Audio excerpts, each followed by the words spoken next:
પાટણ તાલુકાના ધાણોજ ગામમાં એક શિયાળ થયું ઈજાગ્રસ્ત. સ્થાનિક લોકો દ્વારા પાટણ જિલ્લા વન વિભાગના અધિકારીને કરાઈ જાણ. પાટણ વન વિભાગના અધિકારી દ્વારા પાટણ શ્રી અબોલ જીવ સેવા ટ્રસ્ટને કરાઈ જાણ. પાટણ શ્રી અબોલ જીવા સેવા ટ્રસ્ટની ટીમ પહોંચી બનવાના સ્થળે. પાટણ શ્રી અબોલ જીવ સેવા ટ્રસ્ટની ટીમે ધાણોજ ગામથી શિયાળને કર્યું રેસ્ક્યુ. પાટણ જિલ્લા અને ગ્રામ્ય વિસ્તારોમાં ઘણી વખત કેટલાક અબોલ જીવો ઈજાગ્રસ્ત થતા હોય છે, ત્યારે આવી જ રીતે પાટણ તાલુકાના ધાણોજ ગામમાં એક શિયાળ ઈજાગ્રસ્ત થવા પામ્યું હતું.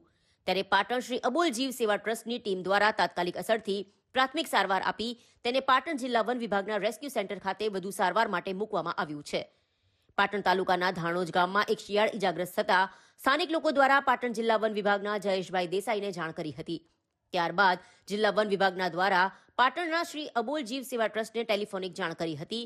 ત્યારે શ્રી અબોલ જીવ સેવા ટ્રસ્ટના પ્રમુખ રાજુભાઈ રાવળ અને તેમની ટીમ તાત્કાલિક અસરથી બનવાના સ્થળે દોડી ગઈ હતી અને ધાણોજ ગામમાં ઈજાગ્રસ્ત થયેલા શિયાળને પ્રાથમિક સારવાર આપીને ધાણોજ ગામમાંથી રેસ્ક્યુ કરીને પાટણ જિલ્લા વન વિભાગના રેસ્ક્યુ સેન્ટર ખાતે વધુ સારવાર માટે મૂકવામાં આવ્યું હતું.